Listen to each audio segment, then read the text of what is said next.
It's a really common modern daydream. You're sitting at your desk, you're staring at this massive spreadsheet, your inbox is just overflowing. Oh, absolutely. Yeah, and you've got like 3 meetings back to back, and you just think, what if I quit? Right, the classic escape fantasy. Exactly. What if I just walked away from all of this corporate noise, bought a little plot of land out in the country, and just started a farm? Just me, the sunshine, and the soil. It sounds incredibly peaceful. It does. It feels like the ultimate antidote to, well, to modern burnout, really. Yeah, it really does. And the appeal is completely understandable. I mean, we crave something tangible, something real, especially in a world that feels increasingly abstract and, digital. Totally. There is this deep, almost primal satisfaction in the idea of planting a seed, nurturing it, and then actually harvesting the result of your own physical labor. Right. But then reality hits. I mean, have you ever actually fantasized about quitting your job and starting that little farm only to suddenly realize, absolutely nothing about agriculture? Usually about 5 minutes into the Google search. Exactly. You start Googling something as simple as like how to grow tomatoes for profit, and suddenly you're reading about soil pH levels and integrated pest management. Heavy machinery maintenance. Yes. Localized zoning laws, crop insurance. That peaceful daydream just immediately turns into a waking nightmare of overwhelming complexity. Because the reality of the modern food system is staggering. For a complete beginner, looking at the agricultural industry is essentially staring up at a sheer cliff face. Yeah, that's a good way to put it. You aren't just trying to put a seed in the dirt and hope it rains. You are stepping into a highly volatile, heavily regulated, and technologically demanding industry. And the margins are notoriously razor thin. Oh, I bet. One bad frost or one missupply truck or one pest infestation can just wipe out an entire season's revenue. Which is exactly why we are doing this deep dive today. Our mission is to explore an incredibly innovative, almost futuristic document we sourced from a company called Ecoladang Microfarms. Based over in Malaysia. Right, based in Malaysia. And we are going to completely demystify what they call their microfarm ecosystem. The goal today is to translate this high-tech, multi-layered business model into simple, everyday language. Which is definitely needed. Yeah, because what they're doing isn't just about making farming a little bit easier. They are completely redefining what a farm actually is from the absolute ground up. If you look closely at the source material we've gathered, it becomes very clear that Ecoladang is not simply teaching people how to grow vegetables. Right. They aren't just selling, fancy greenhouses. What we are looking at is a comprehensive blueprint for a self-sustaining microeconomy. A microeconomy. I like that. Right. Yeah, they're utilizing advanced technology, localized artificial intelligence, and deep systems-level engineering. And they use all that to systematically eliminate the massive structural risks that usually crush new farmers before they even see their first harvest. Okay, so let's unpack this. Because to understand the brilliance of the Ecoladang model, we first have to understand the trap that almost every new farmer falls into. The source material refers to this core problem as the silo mentality. Yes. And it seems to be the primary reason why so many agricultural startups and grant-funded farms just fail outright. The silo mentality is basically the graveyard of modern agricultural initiatives. How so? Well, let's think about how a typical farm startup works today. Someone gets a government grant or they secure private funding to start an operation. Because they are passionate about the food, they become obsessively hyper-focused on the cultivation aspect. Right, like they want to grow the perfect heirloom tomato. Exactly, or breed the absolute highest value premium fish. They pour all their capital, all their mental energy, and all their time into that single specific silo of production. I can completely see how that happens. You get fixated on the product itself. You want to have the best mushrooms at the farmer's market, so you just spend thousands of hours researching mushroom genetics. Right. And in doing so, you completely ignore the massive, complex external infrastructure required to actually keep that crop alive. The boring stuff. The boring stuff. But you need it to get the crop to a paying customer. You might have the best mushroom spores in the world, but if you don't secure reliable off-grid power, a single localized blackout destroys your entire climate-controlled crop in an afternoon. Oh, wow. Yeah. If you don't have modern data management, you can't track your yields to forecast your revenue. If you lack integrated business software, you can't manage your payroll or taxes. It's all connected. It is. And if you don't have a guaranteed logistics network, you end up with a beautiful, pristine harvest of exotic mushrooms and absolutely no way to store them or ship them before they rot.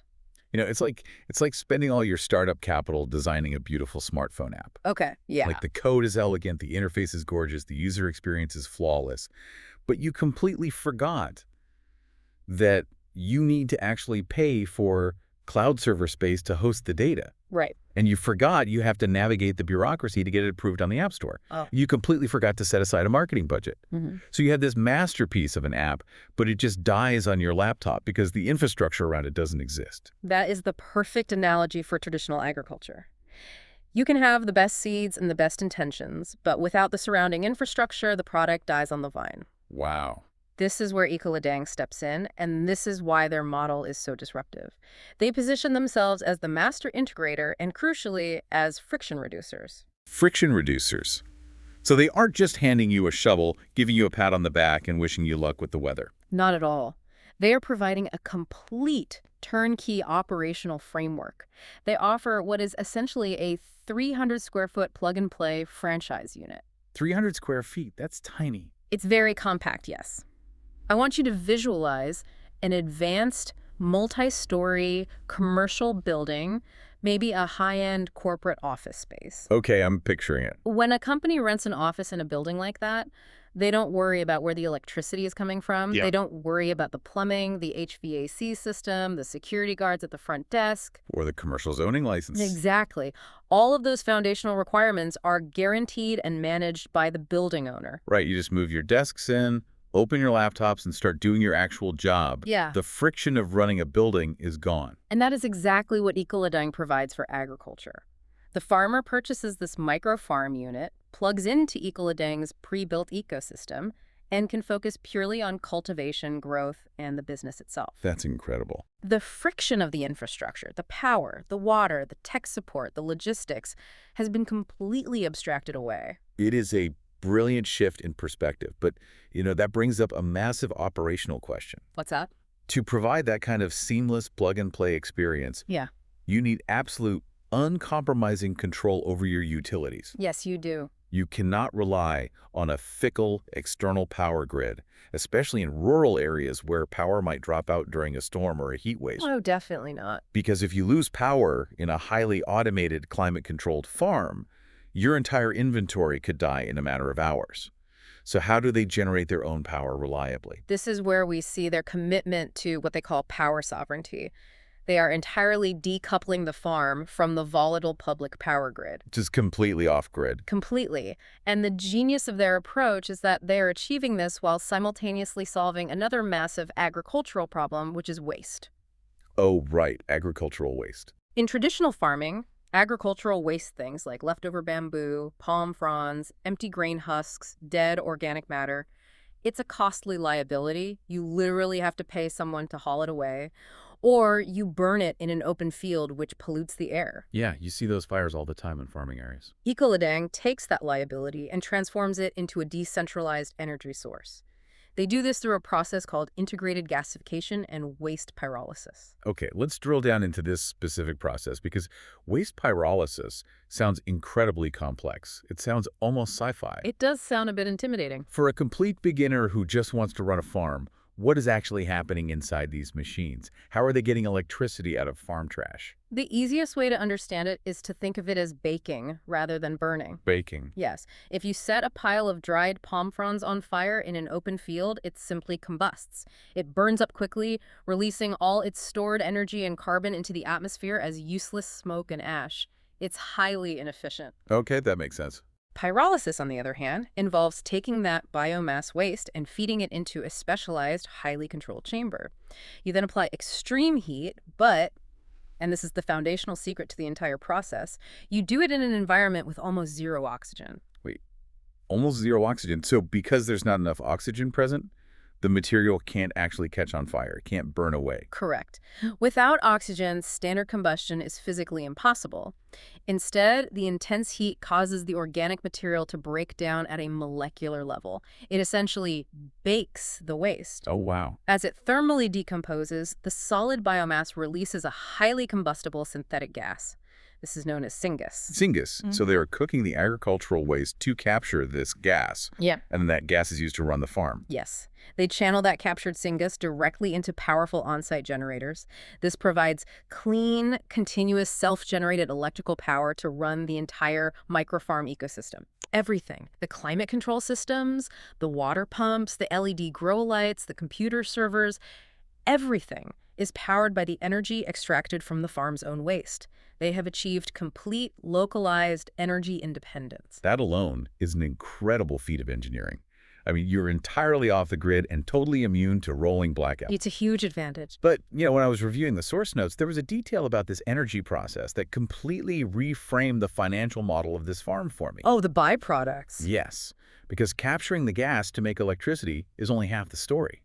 The process of baking that waste creates leftovers, and the waste from their energy production actually generates a massive profit. It is a phenomenal example of engineering multiple layers of value out of a single process. When you bake that biomass and extract the syngas, the physical material left behind in the chamber doesn't just disappear. Right. You are left with two primary byproducts, a liquid called bio-oil and a solid called biochar.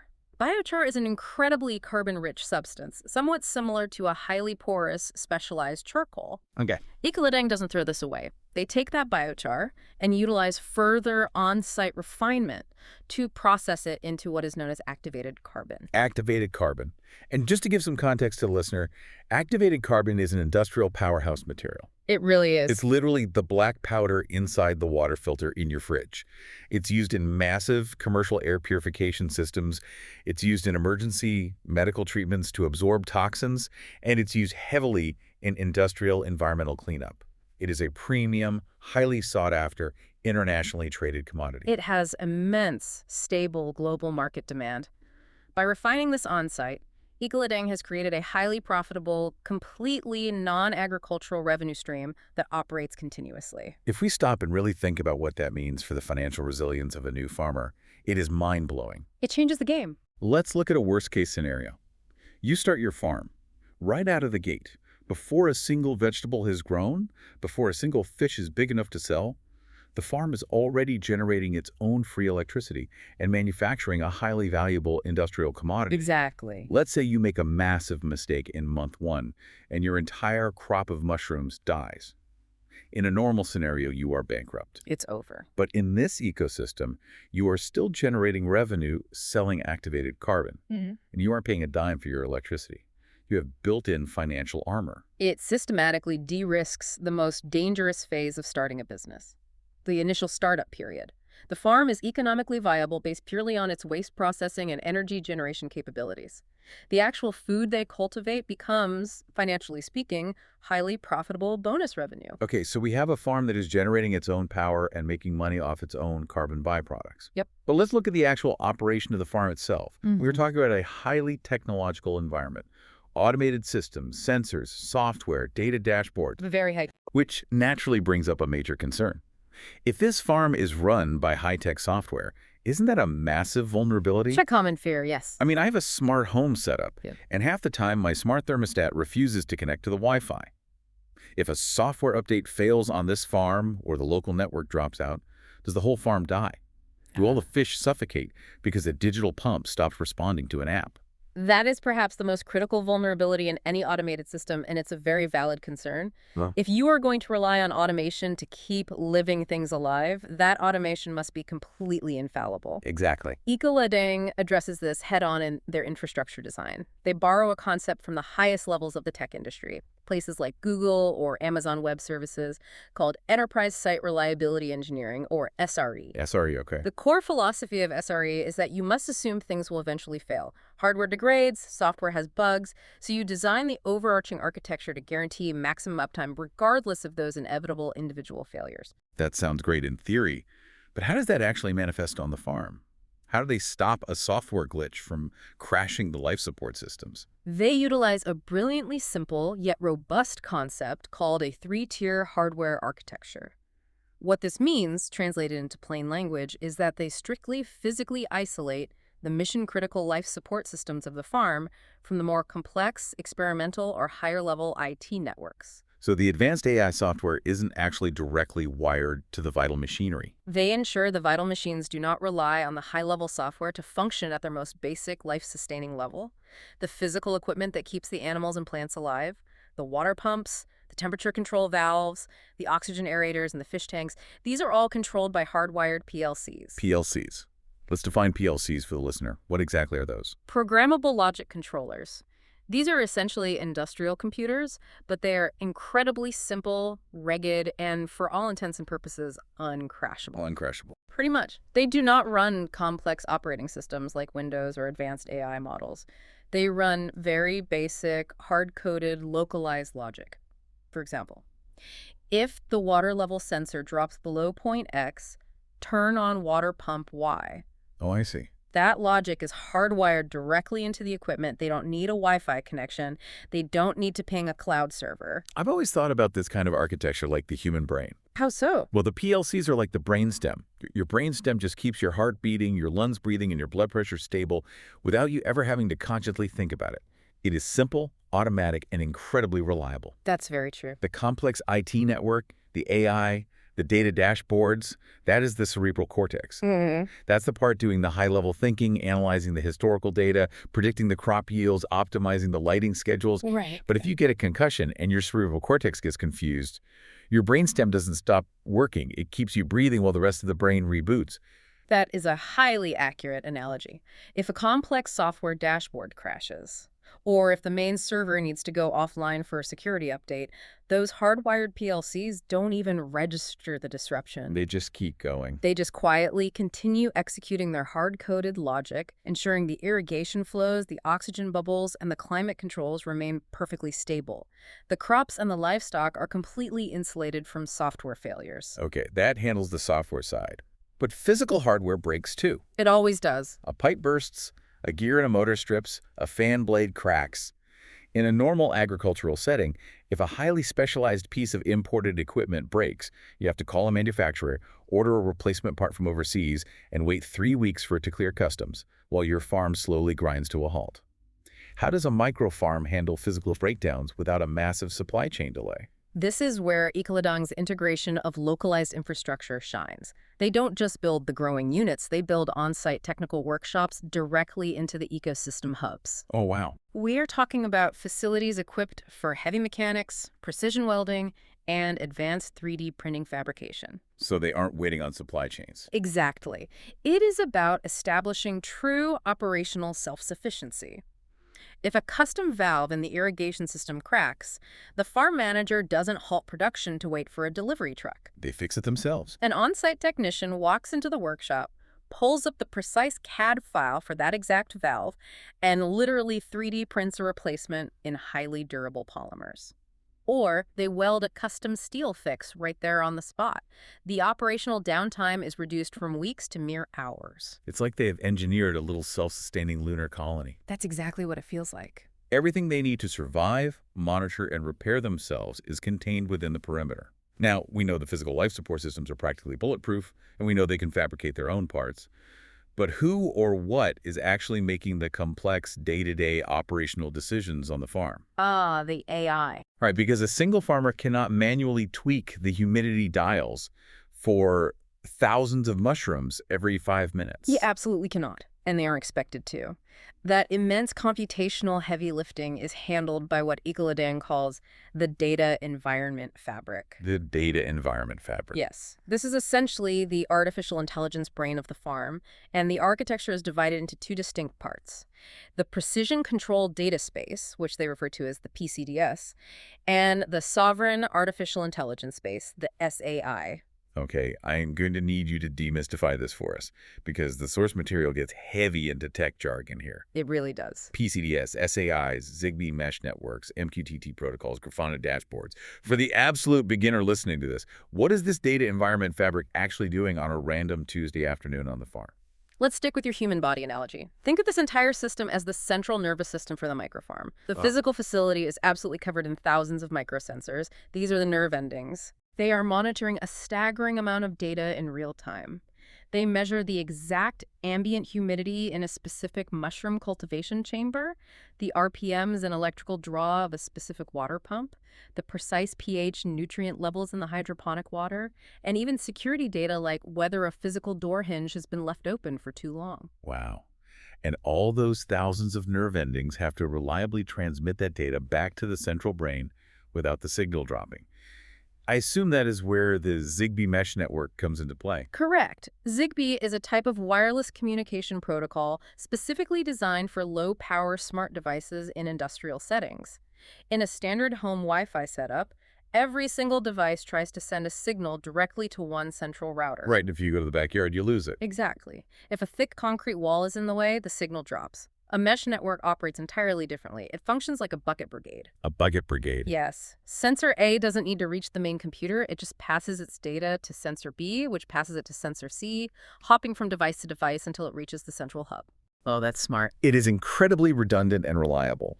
The MQTT protocols and Grafana dashboards are simply the software tools that take all that raw, chaotic data and translate it into clean, readable graphs and actionable alerts. Okay, so paint a picture of how this actually manages the farm. The sensors are gathering massive amounts of data constantly. What does the AI actually do with it? Let's imagine a scenario where a sensor detects that the ambient temperature in a specific cultivation unit has dropped by a fraction of a degree due to a sudden, unexpected shift in the weather outside. Okay. Or perhaps a water pump is drawing slightly more electrical current than its historical baseline, indicating a bearing might be starting to fail. The AI, the SAS, instantly receives that data packet. Right. It analyzes it against vast historical models and optimal growth algorithms, and it acts programmatically without any human intervention required. So nobody has to push a button. Nobody. It might instantly send a command to adjust the LED lighting spectrum to generate slightly more heat in that specific room, or it might open a bypass valve to reduce the pressure load on the struggling pump while simultaneously logging a maintenance ticket for the technician. That is wild. It is constantly making thousands of these invisible micro-adjustments every single minute to maintain absolute perfect equilibrium. It's like having a team of 1,000 expert agronomists standing over every single plant 24 hours a day, tweaking the environment to perfection. Exactly. But there is a specific word in the source material that really caught my attention regarding this AI brain. They call it the sovereign artificial intelligence space. Why the intense focus on sovereignty? It's a key philosophy for them. If you need massive computing power, why not just lease server space from AWS or Google Cloud like almost every other modern tech company? That is a fantastic question, and it points to one of their most strategic long-term decisions. In the modern landscape of high-tech agriculture, the operational data is often as valuable as the physical crop itself. The data itself. Yes, the exact environmental recipes, the precise humidity curves that yield the fastest growth, the genetic responses of the plants to specific light spectrums, that is highly valuable proprietary intellectual property. Right. If you have spent years figuring out the exact combination of temperature and light to grow a premium mushroom 20% faster than your competitors, that data is pure gold. Precisely. If you are reliant on a public cloud server, you are constantly uploading all of that proprietary operational data off-site. You are exposing it to potential data breaches, corporate espionage, or even just the operational risk of a third-party tech giant suddenly changing their terms of service or experiencing a massive outage. That makes total sense. Ecoladang mitigates this by making the SES a hardened physical data center located directly on the footprint of the microfarm itself. Wait, really? So the massive computer servers running the AI are physically sitting in the same building complex as the mushrooms and the fish? Yes. They run localized large language models and complex AI algorithms right on those local servers. The farm's critical operational data never has to leave the physical property. It is totally private and fiercely secure. That's huge. And crucially, it means that if the global internet backbone experiences a massive outage or a localized telecommunications failure occurs, the farm's AI doesn't skip a beat. It doesn't need an active internet connection to run the internal logic of the farm. That is true. Uncompromising sovereignty. You control the power generation, you control the physical hardware repair, and you control the digital brain. Exactly. Oh, and before we move on, there was a fascinating detail in the notes about this local server setup. The AI brain actually generates even more direct revenue for the farm. It does, and it's a brilliant utilization of assets. AI computing, by its very nature, requires massive amounts of processing power.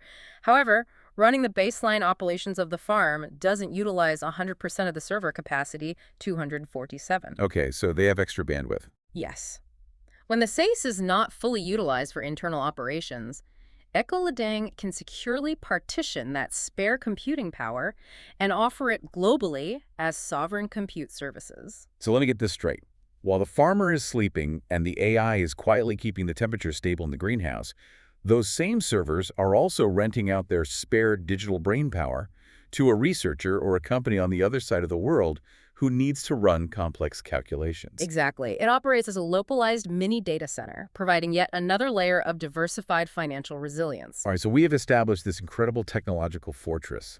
The power is flowing independently, the AI is monitoring every variable, and the hardware is virtually indestructible. Right. But all of this silicon, steel, and software is ultimately just a housing unit for biology. Right. What are we actually putting inside these climate-controlled rooms? This is where it gets really fun. Because traditional farming relies on massive external inputs. You have to buy truckloads of fertilizer, you have to buy tons of animal feed, which completely breaks the idea of a self-sustaining system. How does Ecoladang handle the actual biological cultivation? They handle it through what they outline as Pillar 3. Turnkey microfarms utilizing an ultimate closed-loop cultivation system. This is where the biological engineering flawlessly matches the technological engineering we just discussed. Oh. In traditional linear farming, you have massive inputs and massive outputs in the form of unusable waste. In a perfectly designed closed loop, the very concept of waste essentially ceases to exist. The waste ceases to exist. Yes. The biological byproduct of one process becomes the vital, zero-cost input for the next process in the chain. Okay, let's walk the listener through this biological supply chain step by step, because reading through the source material, it flows like a perfectly balanced engineered ecosystem. The loop starts by utilizing the very thing we discussed at the beginning, the biomass waste. Correct. We mentioned earlier that they use agricultural waste for the pyrolysis energy generation, but they don't burn all of it. They strategically utilize a portion of that biomass waste as the growing medium, the substrate, to cultivate high-margin gourmet and medicinal mushrooms. Oh, I see. Specifically, they focus on mycelium networks. Mushrooms, by their biological nature, thrive on breaking down decaying organic matter. So you are taking what is essentially farm trash and turning it into a premium, high-value culinary and medical product. Okay, so you grow these beautiful premium mushrooms, you harvest them, and you sell them to high-end restaurants. But once the harvest is done, you are left with a massive pile of leftover dirt, roots, and depleted organic matter, the spent mushroom substrate. Exactly. In a normal farming operation, you just throw that away. But in this closed loop, what happens next? That spent substrate moves to the second phase of the ecosystem, high-yield entomology, insect farming, bugs. They take that leftover mushroom substrate, along with any discarded produce, plant trimmings, or organic scraps from around the facility, and they use it as feed for black soldier flies. Black soldier flies. You know, I have actually read a lot about these in the context of sustainability. For the listener who might be grossed out, these aren't your typical annoying houseflies. Right, they're completely different. They don't carry diseases, they don't swarm food, and their larvae are basically nature's most efficient garbage disposals. They eat voraciously and reproduce rapidly. They are an incredible biological tool. The fly larvae consume all of that organic waste and incredibly efficiently convert it into high-quality insect protein and fat. And the cost. Crucially, from a business perspective, this rich insect protein meal cost the farmer absolutely nothing to produce because the feed was entirely sourced from the byproduct of the mushroom harvest. Okay, so you just generated a mountain of high-quality insect protein. But you can't exactly set up a roadside stand and sell dead fly larvae to average consumers. You have to convert that into something the market actually wants. Which perfectly sets up the third phase of the loop. What naturally consumes massive amounts of insects? Fish and amphibians. This zero-cost insect meal is processed and fed directly to premium aquatic species like tilapia and catfish, as well as highly profitable amphibians like frogs. Okay, so you're feeding the flies to the fish. Yes. These animals are cultivated in state-of-the-art recirculating aquaculture systems, commonly known as RAS. These are high-tech, indoor, climate-controlled tanks where the water parameters are constantly monitored and filtered by the AI we discussed earlier. And the financial implications here are massive. In commercial fish farming, the single biggest operating expense is buying commercial fish feed. It's a huge sunk cost. Because the Ecoladang farmer is generating their own feed for free, the profit margins on these fish are astronomically higher than traditional aquaculture. Exactly. But here is where the biology gets really elegant. Fish live in water, and fish, well, they excrete a lot of waste into that water. They do. In a normal fish farm, dealing with that nutrient-heavy, ammonia-rich, dirty wastewater is a massive environmental headache. It's toxic to the fish if it builds up, and it causes massive algae blooms if you just dump it into a local river. How does this system handle it? That wastewater is liquid gold for the next phase. This brings us to the fourth step, hydroponics and aquaponics. Okay. They take that nutrient-rich, dirty wastewater from the fish tanks and pass it through specialized biological filters. These filters contain naturally occurring bacteria that break down the toxic ammonia from the fish waste into nitrates and then into nitrates. Nitrates are the exact form of natural nitrogen that plants need to grow. So they use this filtered fish water to irrigate high-density vertical hydroponic farms. Exactly. The water, now loaded with natural fertilizer, is pumped into the vertical farming units, growing leafy greens, lettuces, and valuable Chinese herbs. The root systems of these plants act as a secondary filter, eagerly absorbing all those nutrients to fuel their rapid growth. By doing so, the plants perfectly clean and purify the water, which is then seamlessly recirculated back into the pristine fish tanks. It is a perfect symbiotic biological loop. It is stunning. There are 0 chemical fertilizers required for the plants because the fish provide it all naturally, and you don't need massive water reserves because the water is constantly cleaned and reused. It's incredibly efficient. It really is. But even with all of that, there has to be some waste left over, right? A few dead leaves from the lettuce, some stems, maybe some leftover roots. Which is why they integrate the final, fifth step of the biological loop, avian and lagomorph integration. Lagomorphs being commercial rabbits. Chickens and rabbits. Flocks of free-range chickens and commercial rabbits are incorporated into the ecosystem to act as active final-stage waste processors. Any remaining vegetable scraps, trimmings from the hydroponic harvest, or excess organic matter that can't be composted elsewhere is fed directly to them. So they act as the final cleanup crew. Precisely. They provide ethical, high-quality meat, protein, and eggs, which are valuable commodities. And in return, they digest those final scraps and generate highly concentrated, incredibly nutrient-rich fertilizer, which can be safely reintroduced into specific plant systems or sold externally as a premium organic soil amendment. When you lay it out sequentially like that, it is a breathtaking piece of biological engineering. It's brilliant. The farmer isn't buying expensive animal feed. They aren't buying chemical fertilizers. They aren't paying for waste disposal. The farm literally digests its own byproducts and transforms them into 5 distinctly different high-value commercial crops. Premium mushrooms, insect protein, fresh fish, hydroponic greens, and poultry. It is practically a money-printing ecosystem. It is a masterclass in efficiency. However, growing all this amazing produce is only half the battle. Right. Because the history of agriculture is filled with incredible, passionate farmers who managed to grow the most delicious tomatoes in the county, but still went bankrupt because they couldn't figure out how to navigate the complex business of actually selling them. Or billing for them, or shipping them. Exactly, shipping them before they spoiled. How does Ecoladang solve the incredibly tedious but absolutely vital business and administrative side of running a commercial farm? They solve it by completely abstracting the business complexity away from the individual farmer, much like they did with the physical infrastructure. This operational framework is mandated and managed through their unified operations platform known as the UOP. The UOP. Let's break down the UOP for the listener. Yeah. Imagine I have just bought into this franchise. I am standing in my high-tech micro farm. I have mushrooms growing. The fish are swimming. What does the UOP actually do for me on a daily basis? The UOP is an enterprise-grade software system that handles virtually all of the back-office complexity seamlessly in the background. Imagine you are that new franchise owner. You do not need to possess a degree in corporate accounting. Thank goodness. You don't need to hire an entire human resources department. If you hire a few local assistants to help with harvesting, the UOP provides fully automated payroll services and handles all local HR compliance and tax routing. That alone saves hundreds of hours of administrative headache. It goes much deeper. It features highly scaled inventory tracking integrated directly with the AI sensors. Okay, so it knows what's growing. Yes. This means the system knows exactly how much raw material you have on hand.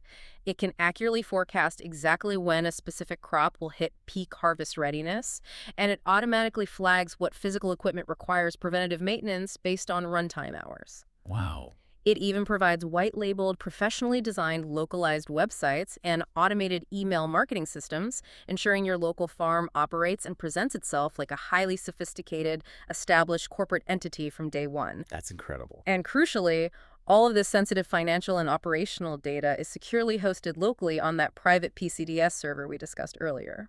So you are essentially a small-scale farmer, but you have the administrative backend and data analytics of a Fortune 500 company running automatically in the background. Pretty much. But I have to say, my absolute favorite concept in this entire document, the thing that made me laugh out loud because it is so brilliant, is their solution for logistics and supply chain management. They refer to it in the documentation as couch management. It is certainly a very evocative term, couch management. It perfectly encapsulates the ultimate goal of automation. It is hilarious, but it perfectly describes the dream. When I was reading how this works, I realized it is literally functioning like a modern rideshare or food delivery app, but engineered for commercial farm logistics. That's exactly how it works. Let me lay out the analogy for the listener to show why this is so revolutionary.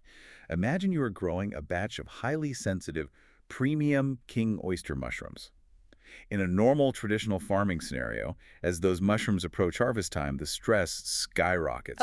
You have to frantically call various buyers, negotiate a fair market price, try to find an independent logistics company with a reliable refrigerated truck, coordinate a pickup time, and then stand by the side of the road praying the driver actually shows up on time so your delicate mushrooms don't rot in the midday sun.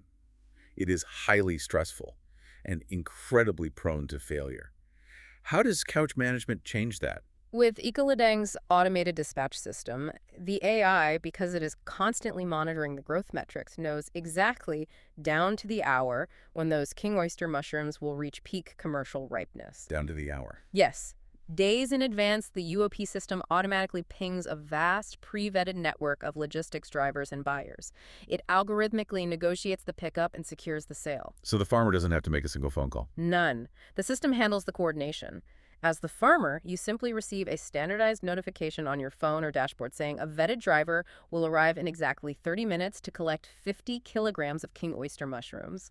The payment has been escrowed. That's amazing. Your only job is to physically harvest the crop, place it in the standardized packaging, hand it to the driver, and then literally go back to sitting on your couch.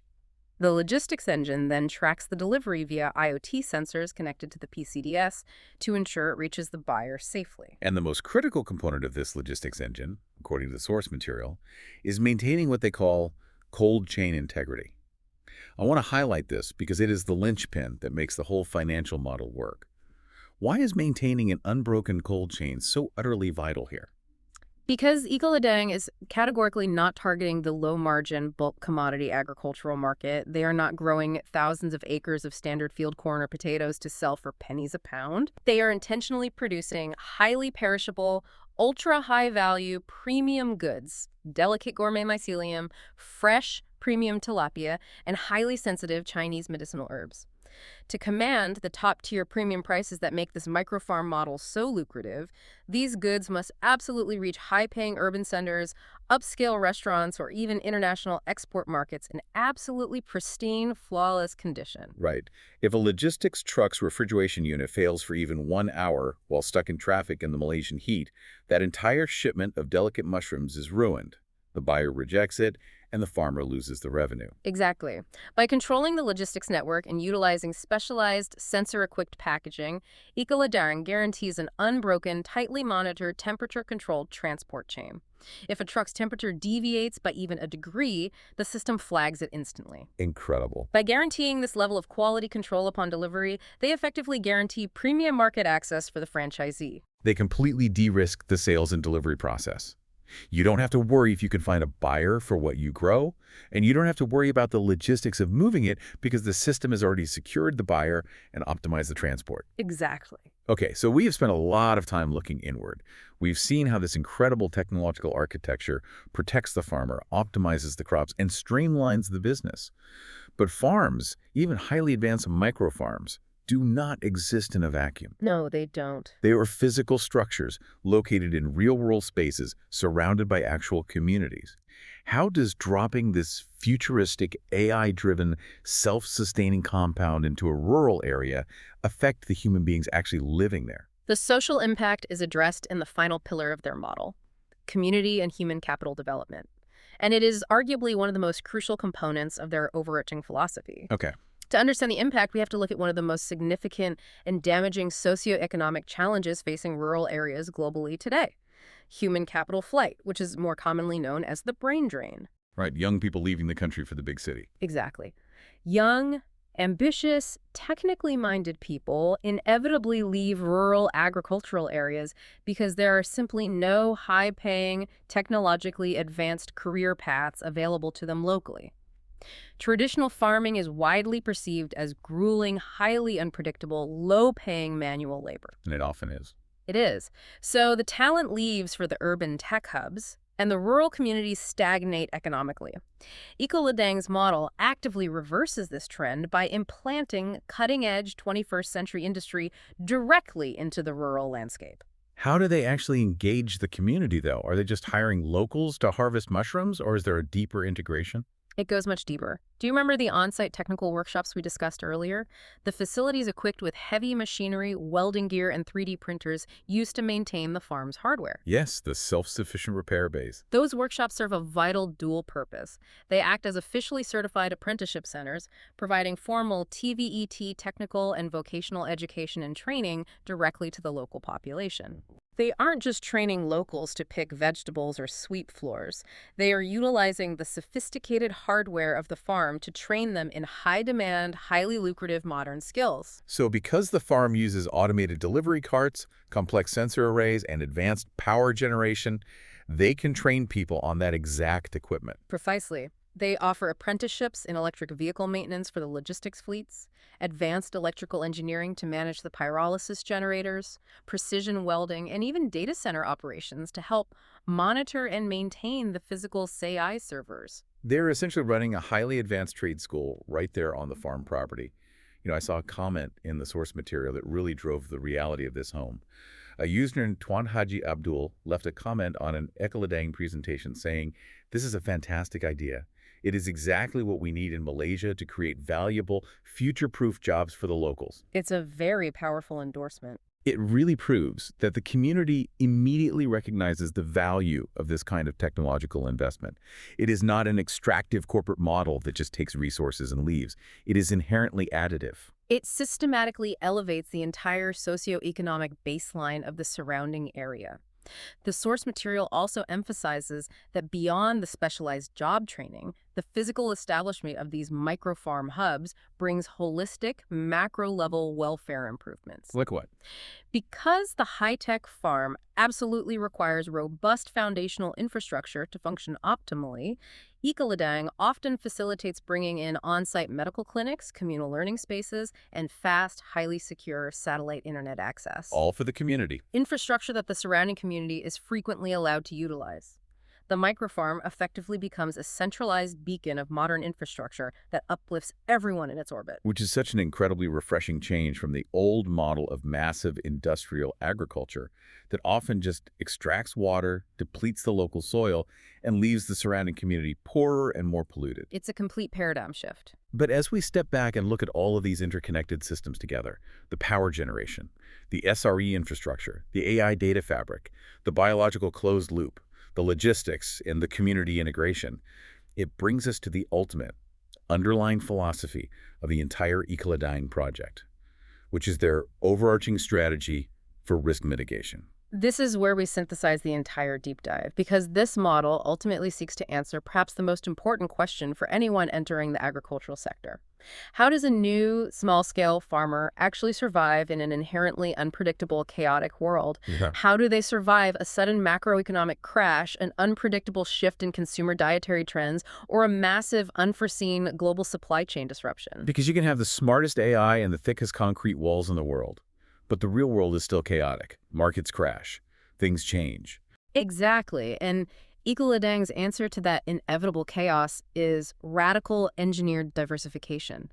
They have fundamentally built financial resilience into the model by ensuring the farm generates continuous revenue from 7 entirely distinct, yet perfectly synergistic sources. 7 sources. Let's list them out to truly appreciate the breadth of the portfolio. First, they generate revenue from decentralized energy production. Second, they sell the highly refined activated carbon. Third, they monetize the spare data and compute processing power from the Seri servers. Ah, okay. Fourth, they cultivate and sell high-margin gourmet mushrooms. Fifth, they produce valuable insect protein. Sixth, they harvest premium fish and amphibians. And seventh, they sell hydroponic greens and rabbit meat. That isn't just a farm. That is a fully diversified investment portfolio. It functions exactly like a masterfully hedged financial portfolio. Let's look at a disaster scenario. Huh? Imagine the bottom completely falls out of the gourmet mushroom market next year due to a sudden shift in consumer trends, or a new competitor floods the market. A traditional farmer who only grows mushrooms goes bankrupt instantly. They lose their land. But an Ecoladang franchisee, they barely flinch. Because they have 6 other income streams. Exactly. Because while the mushroom revenue might be temporarily down, the global data processing sector is booming and their servers are maxed out, the international price of activated carbon has spiked, and they are still steadily selling premium fish, fresh greens, and off-grid energy to the local grid. The farm remains entirely comfortably solvent because the overarching financial risk is spread across multiple, completely unrelated industries. And what's truly wild to think about is that a normal person, a beginner who just wanted to quit their spreadsheet job, could never build that kind of deeply diversified portfolio on their own from scratch. It would be nearly impossible. It would take decades of study to master just the recirculating aquaculture systems, let alone the thermodynamics of gasification pyrolysis or the network architecture of localized data center management. But Ecoladang has taken 4 decades of elite IT, mechanical engineering, biological science, and operational expertise, and they have meticulously baked all of it into simple, automated, standardized, standard operating procedures, SOPs. They've done all the hard work. They have done the hardest, most complex engineering work imaginable on the back end, so that the franchisee simply has to follow the daily steps prompted by the AI. They have made catastrophic failure incredibly difficult to achieve. They have engineered the operational and financial friction entirely out of the system. It is, without exaggeration, a masterpiece of modern systems-level thinking applied to one of the oldest, most foundational human endeavors. So what does this all mean for us? When we take a step back and look at the macro picture, it is abundantly clear that Ecoladang is not just a farm. It is a decentralized, self-healing, AI-driven biological and mechanical machine. Yes. It is an integrated system that empowers local rural communities, generates its own clean power from its own waste, creates zero ecological footprint, and practically eliminates the terrifying systemic financial risks that have plagued traditional farming for centuries. It fundamentally and irreversibly redefines the relationship between advanced technology, biological agriculture, and community development. It really does. And for you, the listener, the true value in diving into a dense, complex document like this isn't just about learning the specific biology of how a mushroom grows or the physics of what waste pyrolysis is. Right, it's bigger than that. The value is in witnessing how profound systems-level thinking can be weaponized to solve seemingly impossible, deeply entrenched legacy problems. It's about looking at an ancient system like farming, which has been done roughly the same way for thousands of years, and completely fearlessly reimagining it from the absolute ground up. It is about refusing to accept that the old problems, the old risks, and the old failures are inevitable. And that realization leads to a rather profound, perhaps slightly disruptive thought to walk away with today. What's that? We have spent this entire deep dive discussing how Ecoladang has successfully built a compact 300-square-foot micro-farm that generates its own clean power, processes its own waste into valuable commodities, manages its own complex local ecosystem with sovereign AI, and completely insulates itself from external supply chain and power grid failures. Right. The architecture works, it is proven. So, if we can do this for a farm, what is actually stopping us from taking this exact same integrated, closed-loop architectural philosophy and applying it to human habitation? What stops us from applying this to entire city blocks or suburban neighborhoods? Oh, wow. I hadn't even considered the scalability of the concept outside of agriculture. Think about it. If a single 300 square foot farm can be this radically self-sufficient and financially resilient, could a residential neighborhood use localized pyrolysis to generate its own power from its own municipal waste? Absolutely. Could a massive high-rise apartment building run a localized sovereign AI to manage its water, heating, and internal logistics perfectly without relying on a failing municipal grid? Are we simply looking at the future of farming today, or are we actually looking at the foundational technological blueprint for the resilient, self-sustaining cities of tomorrow? That is an incredible paradigm-shifting thought to leave on. Because it turns out that the common daydream of escaping the complex, overwhelming modern world to start a simple farm is actually completely backwards. It really is. The real magic, the real resilience happens when we embrace maximum brilliant complexity and utilize advanced technology to create systems that are beautifully simple, perfectly balanced, and highly resilient. Thank you so much for joining us on this deep dive. Keep looking at the invisible systems around you, keep asking why things are the way they are, and keep questioning how the world around you is built. We will see you next time.